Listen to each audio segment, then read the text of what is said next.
welcome to this last but promising and presumably interesting and exciting last workshop of the, or last panel of the workshop.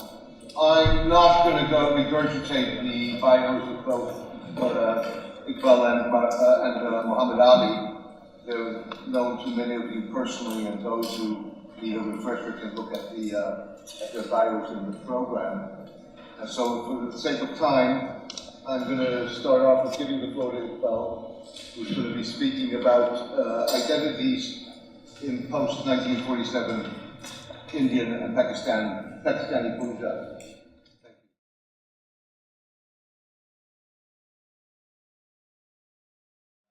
Invited by Amit, I wrote the sentence down, which actually means nothing at all. From the conflict in Kashmir and international disputes over water resources to conflicting claims over historical figures, the partition of India continues to impact states in South Asia in numerous ways. So like I say, it means nothing at all. I wrote that down and thought, I'll come up with something.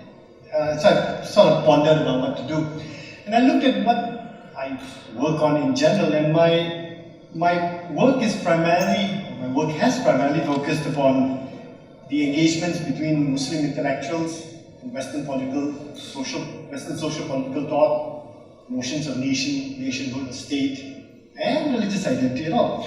But I've always also been very interested in how social identities in South Asia have actually been impacted by the partition of 1947. So not about religion and stuff impacting on the part, leading to the partition, but the other way around, inverting the prism a little bit. And this has in part been driven by the fact that for decades on end, as a Sikh, whenever I've gone to the Sikh temple, the Gurdwara, I've often heard the collective prayer in which Sikhs collectively lament the fact that we have been separated from the place in which the first Sikh Guru, Guru Nanak, was born, and this is Nanyang, which is in Pakistan. So, and this is done in a collective way in what we call the Ardas, or the collective Ardas. And I'll just quote a very important stanza from the Ardas we have. A key stanza of the Sikh Ardas, or the collective prayer, which is an obligatory prayer for all Sikhs congregated at the Sikh religious site, reads, Hey Kalpurk apne panth da sada sahib darajiyo, Sri Nankana Sahib te Gurdwara ke tama ne जिन्ना तो पंथ में विछोड़ा गया है, खुले दर्शन दीदार ते सेवा संभाल प्रदान खालसा जी ने बख्शा. My grandparents will be so proud of me. So I just have this in Punjabi. This essentially reads, O immortal being, eternal helper of his panth or his community, benevolent Lord, bestow on the religious community the beneficence of unobstructed visit and free mansion on Nankana Sahib and other shrines and places of the Guru from which the religious community has been separated. It is always exciting. I was very curious about this time because Sikhs in the US, Singapore, Malaysia, Thailand would all narrate this collectively, and these Sikhs are as separated from India as they are from the sites in Pakistan. But yet, the events of the partition have marked some sort of a collective dislocation in Sikh identity itself, which continues to be pervasive. And this is also important because the Ardas itself is actually a canonization of key events in the Sikh past. So this location, this dislocation from Pakistan, but imagine this location for Sikhs who have never actually been born or experienced religious sites in South Asia, continues to is equated with some of the most pivotal moments in Sikh history. So I've always been interested in turning it the other way around, see how religious and social identities have done that. So in this paper, I want to tease out how transnational identities such as caste, religious and linguistic identities relate to and are reshaped by and resist the post-colonial state's attempts to shape a national identity and a national past. And I'll focus particularly on the province of Punjab in Pakistan. But I hope in the question and answer session to be able to expand it further to the province of Punjab in India as well. And Punjab, as we learned, one of the provinces that was partitioned in 1947. And I promised to try and entertain as well, so because I hope to do this by exploring the portrayal of two rebellious figures in Punjabi folklore. One, Maula Jat, and the other, Dulla Bhatti. Maula Jat is an extremely popular cinematic rebel who was featured in numerous Pakistani Punjabi films. I'll show you an image of him actually. Maula Jat is an extremely popular cinematic rebel who has featured in numerous Pakistani Punjabi films. Films featuring Maula Jat are largely centered around caste and regional pride and often demonstrate a rejection of state and religious institutions. Dulla Bhatti, on the other hand, I'll come to him in a second, is a 16th century rebel, and Maula Jat is thankfully purely fictional, because he's incredibly violent as well. Dulla Bhatti is semi-fictional. He's a 16th century rebel who's celebrated for his resistance against the Mughal Emperor Iqbal. Though tales of Dulla Bhatti continue to be sung in India and Pakistan, post-1947 realities are reflected in the retellings. For instance, in some versions, Dulla Bhatti is the paradigm of Punjabi regional and Rajput caste pride, resisting the centralizing attempts of the foreign power, i.e. the Mughals. In others, he is actually portrayed as an orthodox Muslim resisting Akbar's irreligious empire. And yet in others, he is actually transformed into a Sikh who is resisting Muslim tyranny. So, I'll come to that point. Now, before I go into the paper proper, just some very quick and very broad points about socio-political identities in post-colonial South Asia. I've used three categories in the title of the talk: caste, linguistic, and religion. Now, with regards to linguistic, because I'm focusing particularly on Pakistan, I'll just say this much, that in Pakistan there has been a concerted effort to develop and cultivate a national language, Urdu. Now, and we can, in the question and answer, we can discuss this if anybody is interested. But correlated to this is the fact that often regional languages are portrayed as unsophisticated, unstructured, and unsuitable for modernity itself. And in some cases, even portrayed as anti-Pakistani. But they continue to be extremely widely used as well. And this is an example of Punjabi cinema in Pakistan. Religion, as we all know from case studies from elsewhere as well, states play a role in defining orthodoxy by patronage, censorship, etc. And in the case of Pakistan, religion comes to be linked to official versions of nationalism as well. In official historiographies of Pakistan, you have a lot of emphasis on Islam and Muslims, and Islam and Muslim being connected to Muslim identity being connected to nationalism. In some cases, history textbooks trace the emergence of Pakistan even to the arrival of Islam in northwest India in early 8th century in itself as well. But I don't want to go too much in detail about this, I hope to bring this out in the paper. The other issue is about caste. Now, there's very little scholarly attention paid to caste in Pakistan. And part of this is because there's a conception that Muslims do not abide by caste or do not ascribe to caste in any sense. But there's also another reason for this is partly because of the use of another term, biradari, which can mean a lot of communities, and these communities are flexible in their definitions itself. What I'm going to do is kind of try and highlight how this idea of caste, regional, and linguistic identities continue to be reified through popular forms of popular culture, such as this as well, and how they respond to the post-1947 realities. So let me start with Maula Jat itself. And I just mentioned caste, right?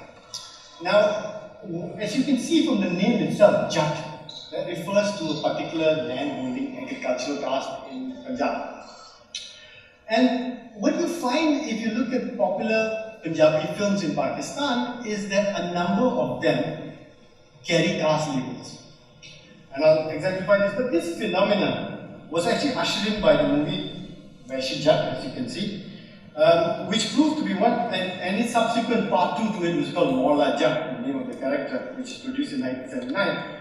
And this movie Maula Jat, and I'll show you an image of that as well, on the left, which was produced in 1979, proved to be one of the biggest commercial successes in the history of Pakistani cinema. This was despite it officially actually being banned by the Zia-ul-Haq regime. That's interesting versions about how this happened. I hope to come back to that later. Now, the character of Maula Jat first appears in an Urdu short story by Ahmad Nadeem Qasmi. He lived from 1916 to 2006. And this was entitled Gandasa. The short story revolves around the figure of a menacing ruffian called Mola Judge, who is out to enact revenge upon those involved in the murder of his father. Kasmi's story was the basis for the film Veshijat, which you saw earlier, in which the legendary Pakistani actor Sultan Rahi, and that's the actor, the hero, the guy he essayed the role of Mola. Such was the popularity of the character that Sultan Rahi was to go on to play Mola in a host of films, including Mola Jat, 1979, Jat in London. This is Jat in London, in front of Big Ben. I actually have a T-shirt of that with him in front of Big Ben with the blood flowing down. But I'm a bit perturbed aware that I thought it might be misconstrued. So Jat in London, Mola Baksh, 1988, in Gandasa in 1991, Mola Temuko in 1991. I can go on and on and on. In short, one would not be wrong in surmising that the character of Mola Jat has actually emerged as one of the most successful superhero franchises, albeit an unofficial one in South Asian cinema today. The popularity of the character of Mola and the success of the films by Mola Jat established a new highly popular genre of films and signaled the emergence of a new type of a hero, a revenge-seeking, hyper-masculine, rural and proudly violent figure. Sultan Rahi, who appeared in more than 700 Punjabi and Urdu films, embodied this new type of hero. Both the popularity of the character of Mola Jat and the emergence of Sultan Rahi as the previously reigning superstar of Pakistani cinema symbolize an important shift in Pakistani popular culture. Prior to this, the quintessential hero in most Pakistani films has been depicted as being educated, Urdu-speaking, morally upright, well-groomed and soft-spoken. These were the qualities that represented manliness in the initial decades of Pakistani cinema.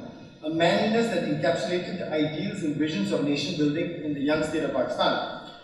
The emphasis here was on the inner character of man with a stress on self-control, discipline and sacrifice. And from what I've said, there are highly important gender implications as well. I'm deliberately using the word man there. I'm going to be discussing that later as well. In contrast, Mola Jat and the actor Sultan Rahi marked the emergence of a new type of a hero. One who was rural, loud, hyper-masculine, unabashedly violent, fluent in colloquial Punjabi. That's important here. And had very little to do with the nation or the state. In terms of dress, conduct, speech and values, Mola was at odds with previous representations of heroes and the ideals of nation building. In many ways, he posed a challenge to nationalist visions. He was firmly grounded in a regional identity, Punjabi, celebrated communal alliances, including caste, over national identity, and displayed total disregard towards the everyday institutions of the state, primarily the police and judiciary. And what's really peculiar about, and very interesting about Pakistani Punjabi films throughout the 70s and 80s, is that when they refer to Punjab, they often use the term Sara Punjab, or all of Punjab, instead of just referring to Punjab. So maybe I'm reading too much into it, but there seems to be a deliberate attempt to say all of Punjab rather than just Punjab itself. And the other thing is, when you, in these films, you very rarely hear Pakistan being mentioned, or any sort of state emblems being on display. That's sort of interesting about how the commercial cinema depicts the landscape itself as well. The commercial success of films like Mola Jat firmly established the ascendancy of a new genre of Pakistani Punjabi films, and these were actually influential in shaping Punjabi popular culture in India as well. So I don't do this with my own children, but when I was young, I grew up watching these films. I don't know how to rationalize that. I don't allow my children to watch these films now. But, and I'm going to skip ahead because I've got an eye on the clock as well. But what I do want to point out before coming to the other figure is,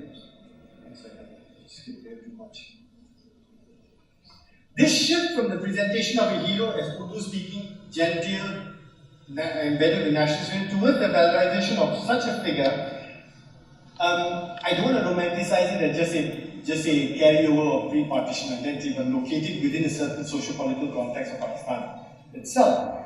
At the level of political discourse, the 1970s witnessed a new emphasis on populism targeted at segments of the society, the urban poor and rural masses, that had felt marginalized by the political elite and disconnected from the visions of national development.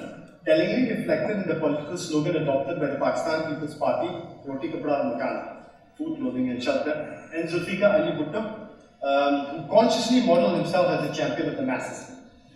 This shift in political discourse was also accompanied by a renewed pride in traditional rural values and attire. The PPP, however, was unable to transform itself from a popular movement into a modern party of government. While Bhutto himself remained popular with the urban and rural masses, the PPP's failure to usher in promised political and economic reforms marginalized large sections of society, and the party itself ended up relying on large landmarks for support. Subsequently, the period witnessed the emergence of a dictatorship that sought to win legitimacy and provide a new basis for national unity by pursuing a policy of Islamization. This was Ziaul's regime, which was ushered in after coup in 1977. And this was actually the longest period of military rule in Pakistan.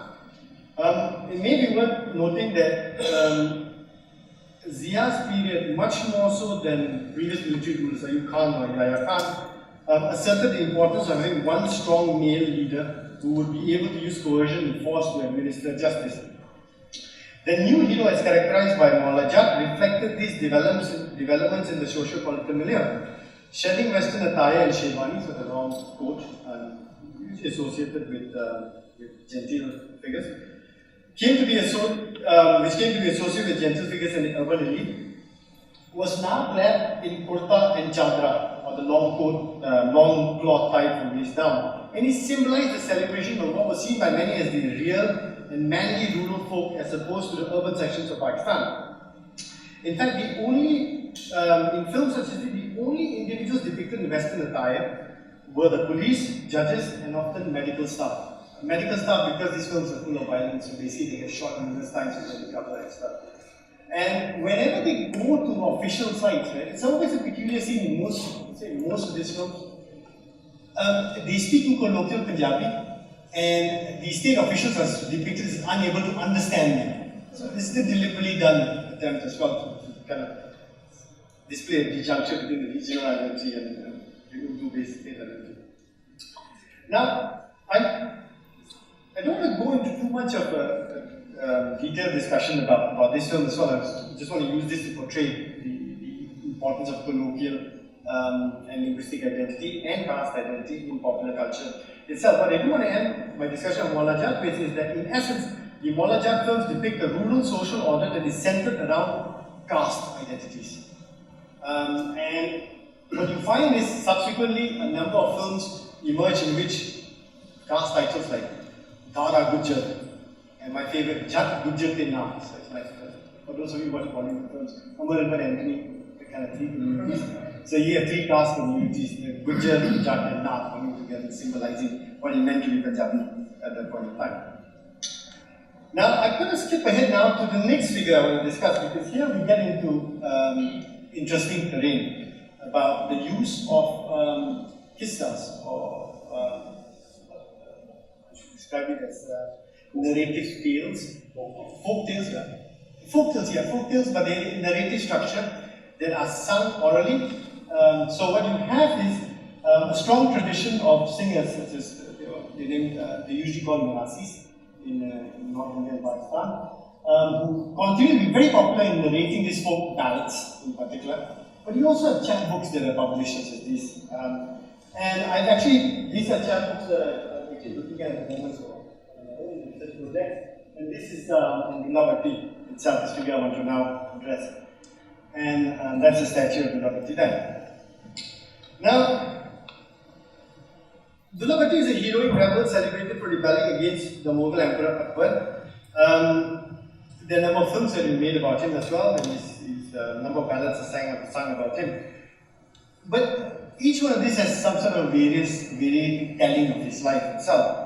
And its various tellings reflect collective representation and identity formation or versions of local history that challenge official historiography and national ideologies.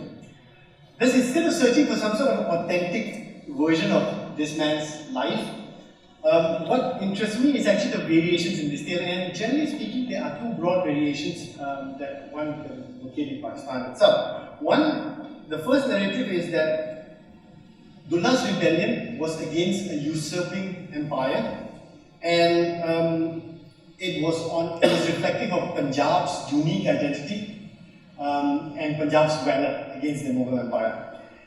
The second narrative is that of Dullah's uprising actually being one against an un-Islamic movement. So let me start with the first one. See how that plays out. Now I won't go into too much about Dullah Bhatti's life, but I just want to say this much about who he was. He is actually a historical figure that we can locate in the 16th century. We don't have too much information about it, but we do know this much, that his father and grandfather were actually executed by Iqbal because they were accused of banditry. And when Dullah was growing up, and this is where we go into the terrain of the ballad and folklore, we don't know any more than that. The ballads and folklore sing about a very valorous man who's embedded in Rajput identity. But they also talk about something very peculiarly, something quite interesting, which is that when Akbar's wife gave birth to Salim, her son, Jahangir, Akbar was actually apparently advised, this is the terrain of ballads, right? So, was actually apparently advised that the Mughals are unmanly, and if you want Salim to be a good ruler, you need to have him suckled by the mother of a valorous boy. So therefore, the Rajputs were the valorous individuals, but they had to be Punjabi Rajputs as well.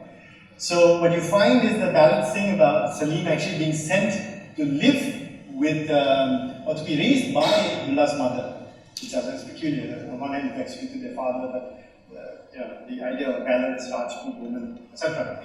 And of course, then he grows up to do all sorts of manly things like breaking pots on women's heads, running around town, stuff like that. But at a certain stage, he's highlighted to the fact that he's not actually taken revenge for his father.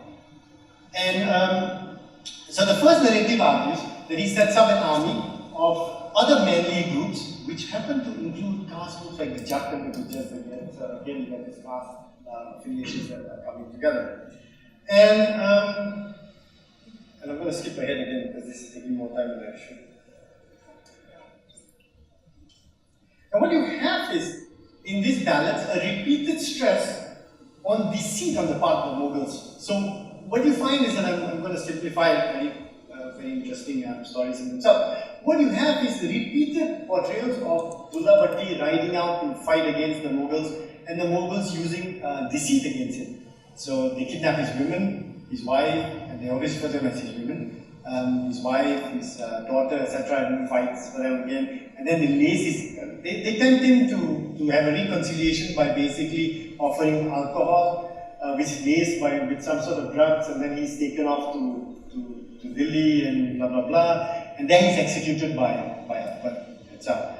So on one hand, you have this portrayal, but the repeated stress on the deceit on the part of the Mughals, and they haven't taken women. It's interesting that it speaks to the portrayal of the Mughal Empire and the Mughals as being dishonorable, unmanly, and illegitimate. And what you find is true, Dullah Bhatti, the region of Punjab comes to be presented as one that is masculine and in open rebellion against the uprising, centralizing, and culturally imperialist power. Such a description of Punjab as a province of the brave that resists the centralizing and illegitimate centralizing state allows this story to be appropriated by various figures, including supporters of Zulfikar Ali Bhutto. Now, when Zulfikar Ali Bhutto had been detained by Zia ul Haq, what you found was a number of supporters of the PPP actually employed the Dullah Bhatti story to argue that Zia ul Haq was the equivalent of Akbar and Bhutto was the equivalent of Dullah Bhatti. How did they square the logic? Bhutto's family happened to be of Rajput origin. So the caste enemy came in again in an interesting way. Now, what is more important is that the proponents of Punjabiyat, or this idea that Punjab was a unique province in Pakistan and that the Punjabi language had to be developed and cultivated, these groups also developed this story. In fact, what you find is that Dullah Bhatti featured heavily in the work of proponents of Punjabiyat who sought to pose a challenge to the state-imposed dominance of Urdu. Important intellectuals and writers in Pakistan such as Nazim Hussain Syed and Muhammad Hanif Rami, who actually became the chief minister of Punjab as well, employed Dullah Bhatti as a metaphor and symbol to demonstrate the heroic spirit of the Punjab, and perhaps more importantly, its tradition of resisting political and cultural domination. And they wrote stories about Dullah Bhatti, And these were, now what you had was Dulabati being transformed from a tradition that was sung on the streets or in villages into high culture as well. But the emphasis on Punjab as this rebellious province remained. And I don't have time to go into too much about that, but I do want to point out, right, that during the Zia-ul-Haq regime, opportunities to openly write about regional identity were curtailed. As a result, a number of works by the proponents of the Punjabiyat were banned or censored. It is precisely in such context of censorship and control over the realms of education that the importance of oral traditions and counter histories need to be noted. What I do propose is when you find, when you look at, when you actually pay attention to stories that have been sung, continue to be sung in Pakistan today, what you often get is a counter history in these oral traditions to the official written history textbooks or the nation's history as well. I just want to end, I think my time is up, so I just want to end by coming back to this image as well. And this actually is supposed to be history. And there's a lot of lamentation on Facebook by the Rajput Samaj in Pakistan, the Rajput community in Pakistan, about the lack of valorization of Dulabati in Pakistani history. And that image that you have up there is actually from Dulabati's Facebook page, by the way. So somebody's actually set that up. But I just want to end by coming back to this, by just culminating in the second portrayal, the second narrative. In this second narrative of Dulabati, he is actually rising up against Akbar, not because of just regional identity, but primarily because Akbar is portrayed as imposing Deen-e-Ilahi. And it's very complex, sorry, but basically a version of his own interpretation of religion, not just Islam, but religion, world religion itself. And Dulabati is portrayed as an Orthodox Muslim who is rising up against Akbar. And here you have something really interesting going on, because on one hand you have the regional identity, you have the Rajput identity, but also coalesced with actually official versions of textbook history in Pakistan. Akbar is always seen as a figure that's not really the epitome of Muslim identity. So these stories are complex, they transform and they take new lives in different ways. And I'll stop there.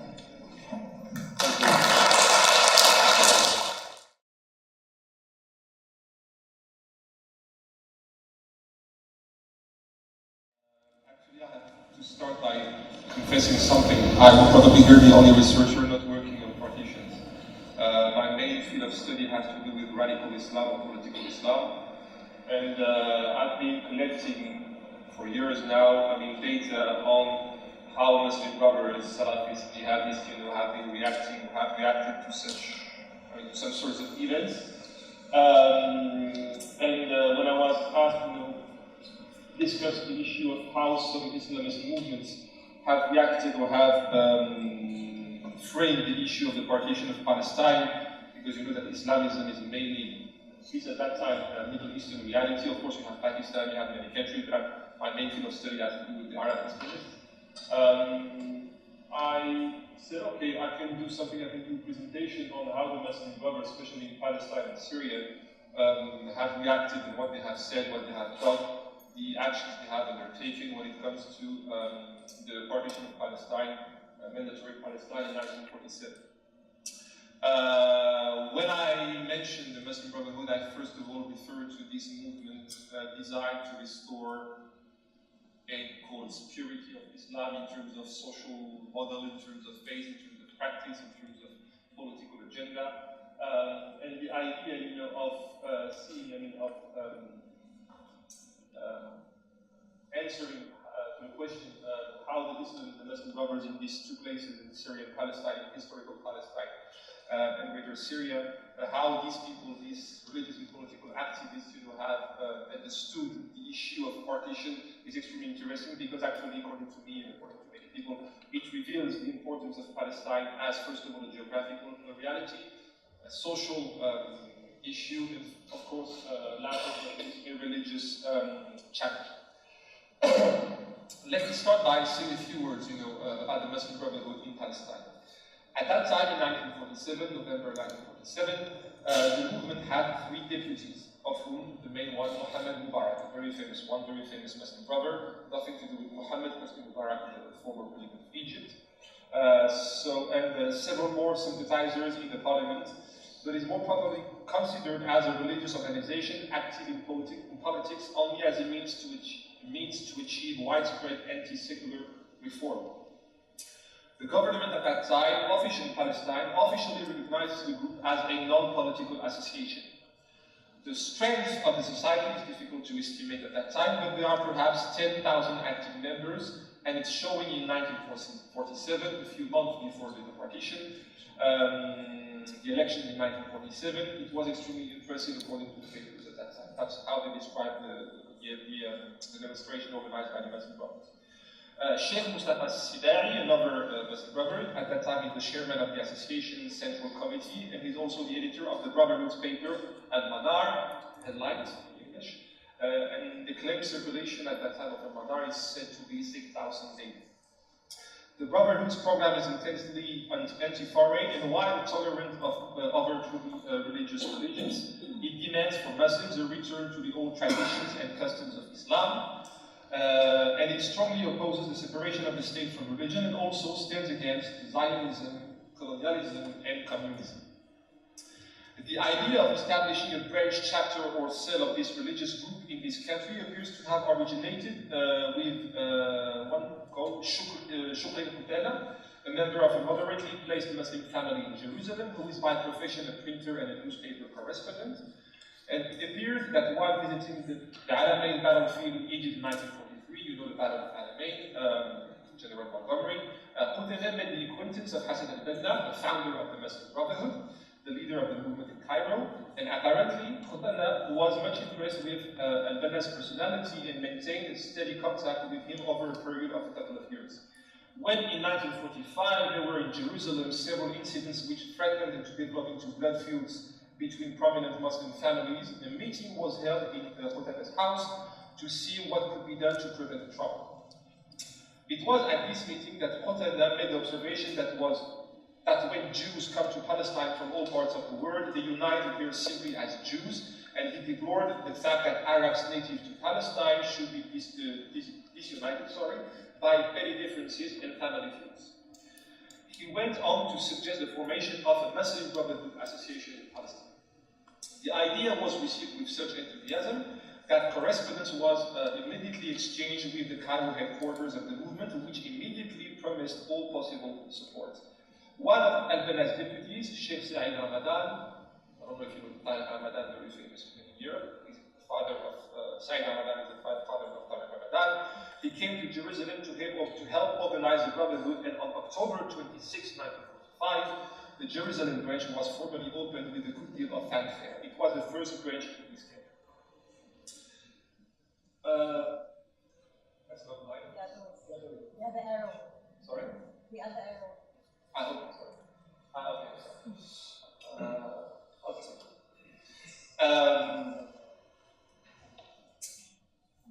As a recognition for Kutela's effort, al-Banna, to whose control the Jerusalem group had voluntarily appointed the former as his deputy for leader of the movement here. Kutela, however, is reported to have felt that such an arbitrary appointment would alienate the powerful Muslim families of Palestine and would ruin the movement at its inception. He therefore declined the appointment and suggested that there could be only one leader, the Mufti of Jerusalem, the very famous Hajj Amin Hussein. The headquarters of Iqbal al-Muslimin, the Muslim Brotherhood in Palestine, is in Jerusalem from that time, and the Muslim Brotherhood in Palestine is financed mainly by membership subscriptions and the sale of printed matter. Occasionally, it receives assistance for a specific purpose from Cairo. That's to give you a broad understanding of what the Muslim Brotherhood in Palestine was at that time. Now, when it comes to how the Muslim Brotherhood, have framed the issue of Palestine, the announced aim of the Ikhwan in Palestine is to secure this country forever to its Arab inhabitants. Now, I'm talking about official declarations. They are therefore the uncompromising enemy of foreigners or others who have different intentions. While they have not yet attained in Palestine the reputation for the degree of fanaticism which is commonly associated with the Ikhwan in Egypt, they are already a political power in this country, and Arab politicians particularly make every effort to indicate their friendliness toward the movement.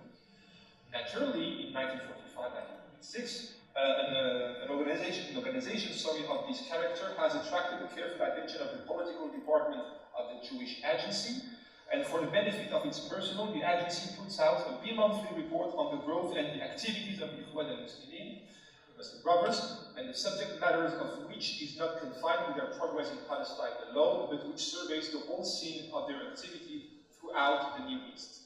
Recent agency, at that time, 1945-46, some reports of the agency, for example, indicated that there is no doubt that the Brotherhood is deeply involved, for example, in the arms trafficking which is going on between the Western Desert and Palestine.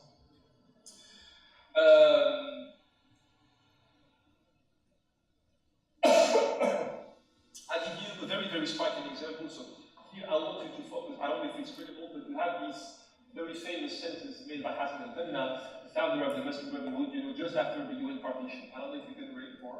Is it readable enough?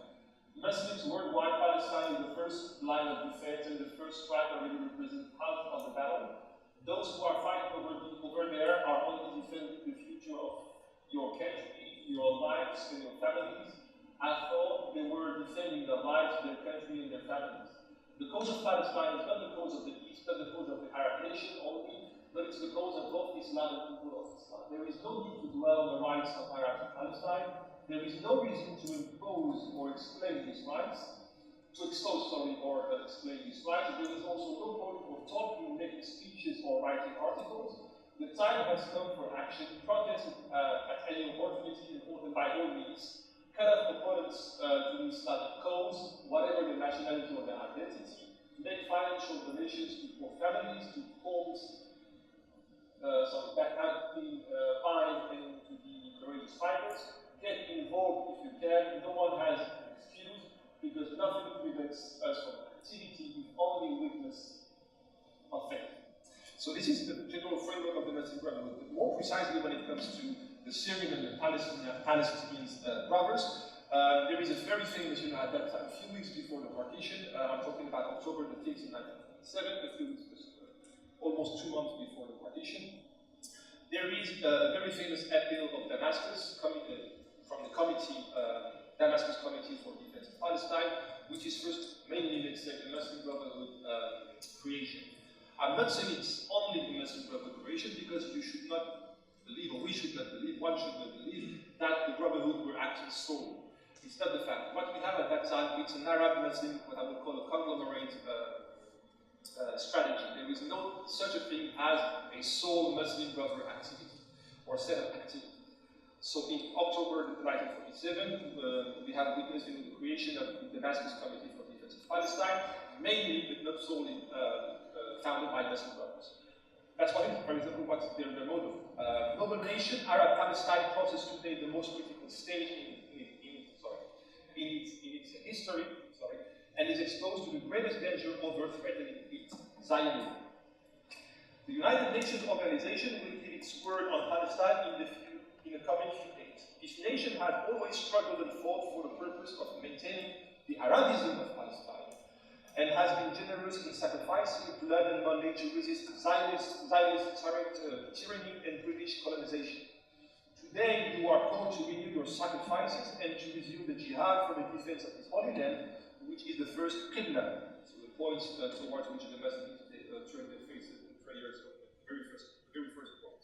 And the third, sacred place. The word expects your word. Announce your opinion clearly and courageously, that you will not accept a substitute for the Arabism of Palestine, and that you strongly disapprove of the cruel recommendation of the Committee of Inquiry which would make Palestine Jewish. The Provisional Committee for Defense of Palestine in Damascus, in answer to the appeal of the Arab Higher Committee, calls upon you to express your anger against the God's plan for Palestine, to share with the other Arab countries by sending out the cry of justice in a general strike tomorrow, the 7th of October, it was a Friday, by the way, and calls upon you to meet following the prayer of Friday at the Umayyad Mosque to take decisions which will be transmitted to the United Nations organization and to the various states. You will loudly listen to the appeal of duty. Damascus, giant fighting city which has always embraced the Palestine cause, shall be this time, and it has always been, the advance word for the assistance of Palestine. Love-like Palestine, free and Arab. So the author is Mustafa Sidai, the Inspector General of the Muslim Brotherhood Association at that time. A few days after that, you know, the very first huge strike, was organized in Damascus. The Umayyad Mosque was jammed by more than 10,000 persons. The crowd contained the usual pious Muslims and whatever. And Mohamed Mubarak, the very famous Muslim Brotherhood deputy, spoke after prayers, warning that the decisive hours was near. He told his listeners to prepare for a hard fight, and so on and so forth. Another declaration. So at that time, for example, Mohamed Mubarak, he called Saudi Arabia, the king of Saudi Arabia, so he could react, so he could do something for Palestine.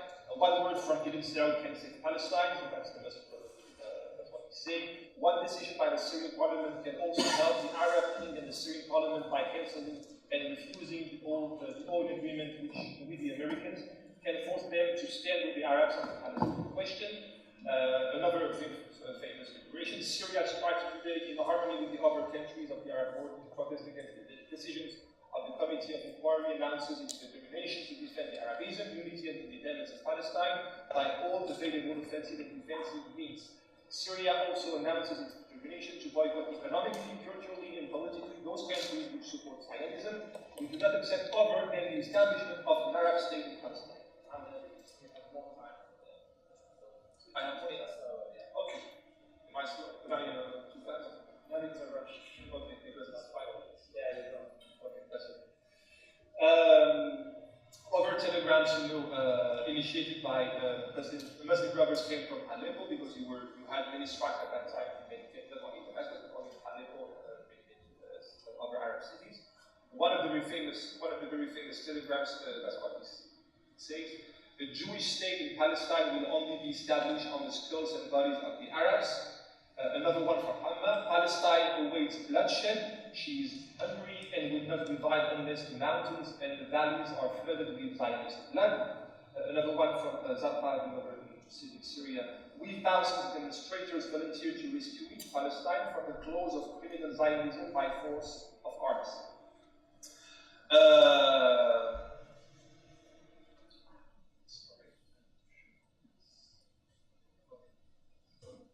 So I told you that the Muslim Brotherhood went to Palestine. They appealed to the Panellists Committee. The first strike in support of Palestine in October 1947. And now I'm moving to the reaction at the Syrian Parliament in December 1947, a few days after the partition.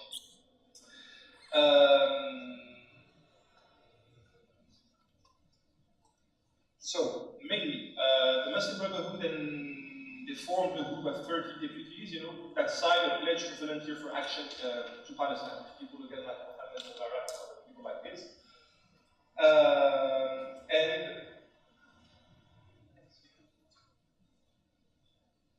And we have declarations, official declarations at that time at the Parliament from the Muslim Brothers when it comes to a few days after the partition. For example, the 4th of December, Mubarak, so the Mohammed Mubarak, the Muslim Brotherhood leader, he pointed out that the country is not facing a religious but a foreign invasion, asked the House to register gratitude for the states which voted with the Arabs and disapproval of those who voted against, and stressed the House's readiness to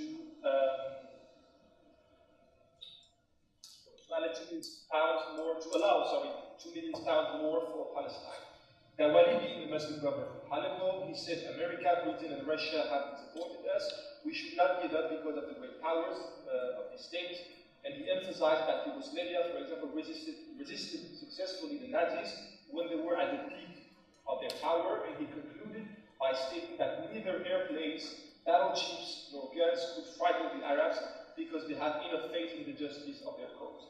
Another Muslim brother, Sheikh Mohammed from Hamma, in a speech at the House, he spoke about the justice of partition, added that the House meeting must be adjourned during the Maghrib and Isha times for prayer, and suggested the abolition of cinemas and theaters because he believed that it was immoral activities, undermining the will and the likelihood, to be part of the jihad. Why am I mentioning the jihad? It's because a few days after these very, very famous declarations at the parliament, on the 17th of December, the League of Ulama, including some Muslim brothers, the League of Ulama, a very famous religious organization, proclaimed, jihad compulsory, issued a fatwa saying basically that for all true believers of Islam, the League's proclamation is a binding order to go to war for Palestine. According to its terms, any Muslim capable of fighting must fight. Any Muslim with money must contribute to the cause. And the fatwa also says that it also declares the field of jihad and fraternity is open to you.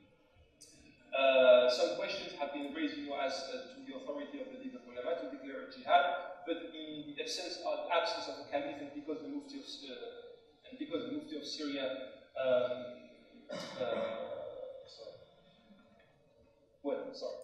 because at that time the League of Ulama, because the League of Ulama was founded by Muslim brothers to a large extent, but the Mufti of Syria was not consulted, to declare jihad an obligation at that time. That's why it was a sort of religious coup d'etat. So the Muslim brothers, from that time and from that time onwards, they proclaimed to be the true defenders, of the sacred duty of jihad.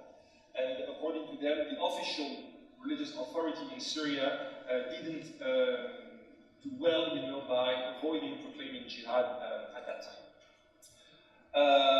What else? It's okay. I'm going to end up, by. So that's basically, what I have to say.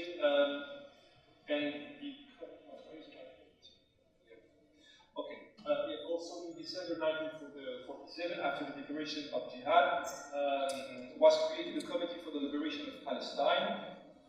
Once again, not only but mainly, due to Muslim brothers. And this committee stated in an official discourse that the violent aspects of the reaction on November 30, 1947, so the day of the partition, were directed primarily against the American.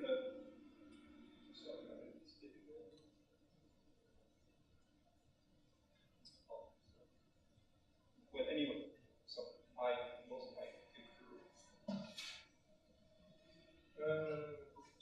So the Committee for the Liberation of Palestine in December 1947 had other declarations, highlighting the fact that jihad was from now on, a necessity and duty for the Arabs and Muslims in Syria and Palestine. And he had other demonstrations in Damascus, on December the 3rd, 1947. And that's basically, again, was a new opportunity, for huge demonstrations in the Umayyad Mosque, huge demonstrations against the embassy of Britain, the embassy of France, of even Russia, and the United States. So basically, within this time frame, that's actually how the Muslim brothers, have reacted, to the issue, to the challenge generated, by the partition. Okay, my conclusion now, because I think I have to make up. The idea of a Islamic radical reaction, to the partition is extremely interesting, as I've tried to show you. But we can. That would be my conclusion, my final remarks. The idea of what we can say in terms of the legacy of the partition in the field of political Islam. Because there is a very famous question today. We, for example, because of the war in Syria, because of the rivalry between Sunni and Shias, between Saudi Arabia and Iran and whatever, we have, according to some people, a shift, very, very important shift, in the landscape of Islamism and jihadism. But historically, what we can say that the Palestine issue, the Palestine effect, has been extremely central, in the rise of religiously motivated violence, in the Middle East. I'll give you a few examples. I'm not talking about the partition, strictly sense. I'm talking about the consequences of the Palestine crisis, starting with the partition. We had a change, for example, first of all, in how the Palestinian geography, the Palestinian territory was framed. Now it's no longer only a physical and geographical reality. From that time onwards, it became a waqf, which means a religious property whose defense is for every Muslim. We have a desecularization of violence because of these new religious actors, or relatively new religious actors who are now involved into the defense of the Palestinian land and the Palestinian people. Another example of what I'm saying is that in terms of sociology, not in terms of doctrinal and ideological context. In terms of sociology, and I would be happy to elaborate more on that, in that all the main Islamist and jihadist movements have to do with the Palestinian call it effect or cause, at least in the Arab countries.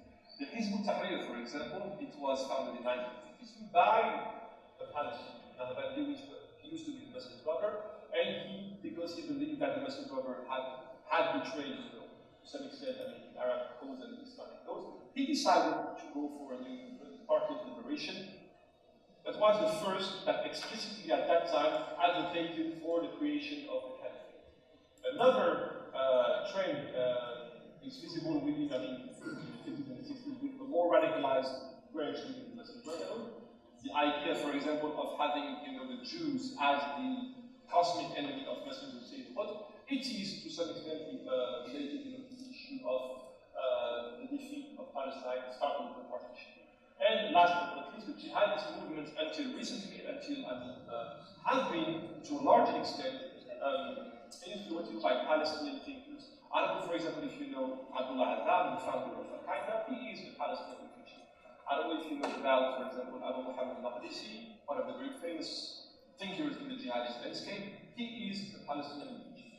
Abu Qatada al-Palestini, who was very influential, for the globalization, for the spread of the jihadist agenda. For example, he was one of the ones who clearly influenced, jihadists in Nigeria. He is a Palestinian refugee. The founder, or one of the founders of the Islamic State in Iraq, Abu Musab al-Adraoui, he is a Palestinian refugee or son of refugees. So sociologically, we know actually that in terms of doctrinal and ideological context, the idea of Palestine being, having been lost, because of this new challenger, the quotes Jews, Israelis, Zionists, it's also something that we can verify in terms of sociology when it comes to who the jihadists are, who the radicalized Islamists are. They are not, it's not only a factor that I want to tell you about, but it's, whether we like it or not, it has to do with, these profiles of people who are connected clearly in terms of their own, biography and genealogy. We are connected sociologically, to the Palestinian issue. So I'm going to end up now. Thank you very much. I'm sorry if I was a bit fast, but I had to say many things, and I hope you understood what I wanted to say. Thank you very much.